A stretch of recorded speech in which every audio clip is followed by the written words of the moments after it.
Falastiin Khaliif oo ah ardayad jaamacad dhigata ayaa sidoo kale ka mid ah dadka uu Ustaad Amiir baray farqurxinta iyagoo isticmaalaya aaladda internetka.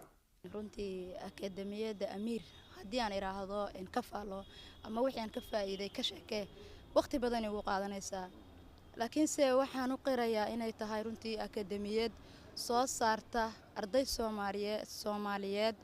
oo dhammaan daafaha caalamka kala joogaan oo runtii wax badan ay ka faa'iidaan khaasatan aniga haddii aan u soo noqdo waxaan ka faa'iiday wax badan oo iga maqnaa. Waxaa jira dad Soomaaliyeed oo qurbaha ku nool kuwa dalka ku sugan balse jooga meelo caasimadda Muqdisho ka baxsan